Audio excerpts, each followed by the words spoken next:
अमृतकाल कहा जाता है बार बार। मोदी जी या उनके मंत्रियों से जब बात करिए तो वो कहते हैं अमृतकाल है। ऐसा गजब अमृतकाल आया है और आंकड़े आपको बताते हैं कि 2014 से लेकर 2022 आज जब हम बात कर रहे हैं तो पेट्रोल, डीजल, रसोई गैस के दाम तो बढ़े ही हैं और प्रायः इसी पर ही वाद विवाद शुरू हो जाता है। दाम सबसे ज्यादा बढ़े हैं आटे के, चाय पत्ती के, सब्जियों के, खाने के तेल के, दूध के।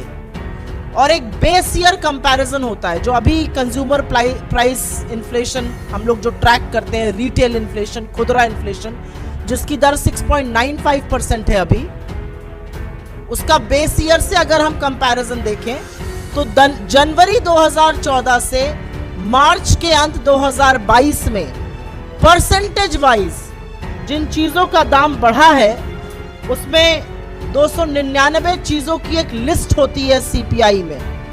उसमें से 235 चीजों का दाम, करीब करीब 80% चीजों का दाम पेट्रोल के मुकाबले ज्यादा बढ़ा है 2014 से लेकर 2022 तक। और एक विडंबना यह है कि हम आशा करते हैं कि कभी क्रूड गिरेगा, जब गिरता भी है, चुनाव आएंगे तो पेट्रोल का दाम बढ़ना बंद हो जाता है।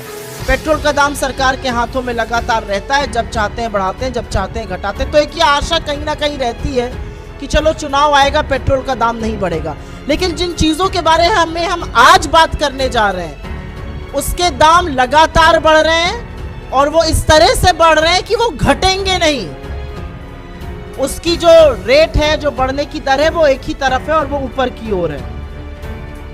और इसीलिए शायद आंकड़ों के मुताबिक घर चलाने का खर्चा पिछले 2 साल में, हम तो आपके सामने 8 साल के आंकड़े लेकर आए हैं, लेकिन पिछले 2 साल में ही घर चलाने का खर्चा करीब 44% बढ़ गया है। ये हम आपके साथ शेयर करेंगे, इसमें सारा डेटा है। इन्फ्लेशन रेट जनवरी 2014 से लेकर मार्च 2022 तक, और ये बेस ईयर पे कंपैरिजन है। आप मुर्गा मछली का दाम देखिए तो वो तो 95%, 57% बढ़ा है। पेट्रोल उसके मुकाबले 31.3% बढ़ा है। दूध लगभग 40% बढ़ा है, पेट्रोल से ज्यादा। घी करीब 38% बढ़ा है, पेट्रोल से ज्यादा। गेहूं और आटा 27% बढ़ा है, जो हर घर में खाया जाता है। सरसों के तेल में करीब 96% की बढ़त आई है। रिफाइंड ऑयल में लगभग 90% बढ़त हुई है। मूंगफली का तेल, जिसको ग्राउंड नट ऑयल कहते हैं, 80% बढ़त। करीब 48% बढ़त, 48% बढ़त आपको दाल जैसे अरहर और तूर दाल में, और मूंग दाल, जो मुझे तो ऐसा लगता है खिचड़ी और ज्यादा बीमारी में खाई जाती है, उसमें 32% बढ़त हुई है। ये भी पेट्रोल के परसेंटेज बढ़त से ज्यादा है। सब्जियों के दाम में आग लगी हुई है। प्याज में 8 सालों में 68% वृद्धि हुई है। बैंगन जैसी सब्जी में, जो बच्चे जरूर नाक मुंह सिकोड़ते होंगे, लेकिन सच है कि बैंगन में 56% की वृद्धि हुई है। अन्य सब्जियां 51% बढ़ी हैं। पालक और बाकी साग सब्जी 41%। ये भी पेट्रोल के 31.23% बढ़त से ज्यादा है।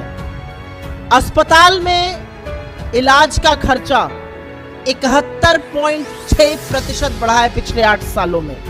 दवाइयों में लगभग 55% की वृद्धि हुई है। बाहर से अगर आप खाना खाते हैं, ठेले पे, खोमचे पे, होटल्स में, करीब 55% बढ़ा है। बस का किराया करीब 54% बढ़ा है। ट्यूशन फीस, सबको पता है कि महामारी के दौरान और आर्थिक मंदी के चलते सबसे ज्यादा मुश्किल मध्यम वर्ग परिवारों को बच्चों का ट्यूशन फीस देने में हुई, वो 51% बढ़ी है। घर का किराया 46% बढ़ा है। और ये सारी चीजें मैं फिर से दोबारा से कहूंगी, पेट्रोल 31.3% और ये सारी चीजें उससे ज्यादा पिछले 8 सालों में। तो सिर्फ महंगाई से ही लोगों को त्रस्त नहीं किया जा रहा है। जो थोड़ी बहुत जमा पूंजी आपकी बैंक में है, एफडी में, उसमें भी डाका डाला जा रहा है और आपके सर के ऊपर कर्जा भी का बोझ बढ़ रहा है। ये सच है कि भारत की जो वित्त मंत्री ने थोड़े दिनों पहले आंकड़े रिलीज किए थे, दिसंबर 2021 की तिमाही में हमारा जो एक्सटर्नल डेट है वो 46 लाख करोड़ के पार है। तो मोटे तौर पर बुजुर्ग तो छोड़ दीजिए, आज इस देश का नवजात शिशु भी अपने सिर पर 46,000 रुपए का कर्जा लेकर पैदा होता है। तो अंत में सिर्फ एक ही बात कहनी है कि 2 या 3 ज्वलंत सवाल हैं, क्योंकि बार बार पेट्रोल, डीजल और रसोई गैस की बात होती है जो हर घर में इस्तेमाल होता है। लेकिन सवाल यह है कि जब इस देश की 84% आबादी की आय घटी है, जब इस देश के सबसे गरीब 15 करोड़ परिवारों की आय आधी हुई है, तो ये सरकार महंगाई को खत्म करने के लिए, महंगाई को पे लगाम लगाने के लिए क्या कारगर कदम उठा रही है।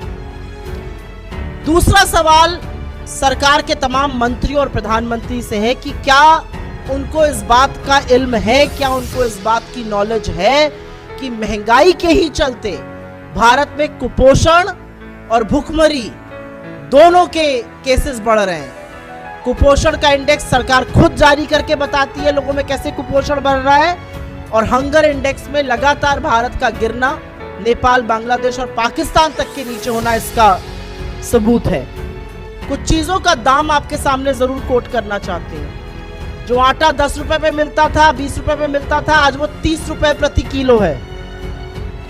पकौड़ा तलने वाला तेल 240 रुपए प्रति लीटर है। दूध का दाम अभी अभी बढ़ा है।